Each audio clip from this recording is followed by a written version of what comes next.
জি জি আসসালামু আলাইকুম। সব সময় বেশি কথা বলে হিংসা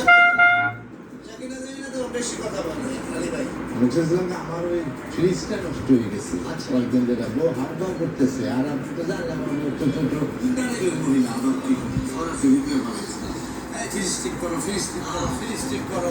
একশো টেকনিক শেখাবার টানাটা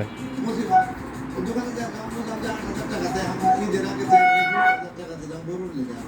এখন আমার ফ্রিজ ঠিক করি কিভাবে মানে আমি তো সুইচ আমারের মধ্যেও নাই হ্যাঁ এখন আমার ভুলে গেলে দুপুক দুপুক করতেছে কি করি কি করি কি করি এখন তো এই যে সম্ভব না আমার তো এমনি অনেক খরচ হয়ে গেছে আমি এখন চাইছিলাম যে আপনি ফ্রিজ কিনছেন দেখলাম আসলে বড় ফ্রিজ আপনি যদি আমার তো বললো তো বড় মাংস আসলে কি মানে আমি যে ফ্রিজটা কিনছি 1,50,000 টাকা দিয়ে বুঝছে আত্মীয়-স্বজন আছে না কোনো আত্মীয়-স্বজনের বাড়িতে মাংস কিনে রাখতে আমার আত্মীয়-স্বজনের বস্তিতে থাকে আমি তো খুবই সামনে রেখে নাইছি আচ্ছা শুনেন ভাই আমার এই মানে ফ্রিজের জায়গাটা মানে ডিপের জায়গাটা ছোট আর আমার তো মনে করেন যে এখান থেকে তো আছে বিদেশে বন্ধু বান্ধব আছে ওরা কোরবানি দিচ্ছে ওরা বিভিন্ন মাংস পাঠাই বুঝছে তা আমার ওখানে জায়গা হইব না আমি আরো জায়গা হইয়া যে বাড়তি কোনো মাংস আইলে কোথায় রাখবো কি করবো এটা চিন্তা আছে বুঝছেন ভাই আমরা কাজ করুন না যখন ফ্রিজ আছে তখন মাংস কি করবো সব মাংস ট্যাগের মধ্যে লইয়া খালি জাল দিবেন একবার রাইতে একবার ডাল দিবেন না দিবেন 7 দিন পরে মাংসগুলো রেডি হয়ে যাবে না খাইলে রুটি দিয়া গরম দিয়া ওর মাংস দেখেছে কি মজা আমরা ছোটবেলায় খাইছি বুঝছেন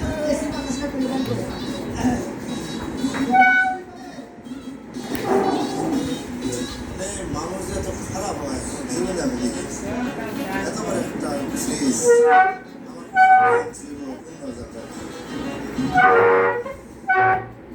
আমি আসলে একটা জরুরি দরকার আসছে আমার কাছে কি দরকার বলেন জানেন তো আমার ছেলে মা সারা কিচ্ছু বুঝে না গাড়ি টাকা পাঠায় পুলিশ ক্যানাডায় থাকে না না না না বুলগেরিয়া তো ওইখান থেকে টাকা পাঠায় আমার তো আরাম আছে জীবন আমি তো এই মাসে একটু সমস্যা হয়ে গেছে আপনি তো জানেন কোরবানির টাকাটা ওই যে আলী সাহেবের কাছে দিতে হবে না আমার সময় মতো না দিলে তো ওনারা তো ছিলেন আমি ভাবলাম আমি এই করিম ভাইয়ের কাছে একমাত্র মানে আশার আলো দেখতেছি আর কি বুঝছেন এই জন্য চলে আসছে টাকাটা যদি একটু ফেরত দিয়ে দেবো না এই আর কি ছেলে এই 2-4 দিনের মধ্যে পাঠিয়ে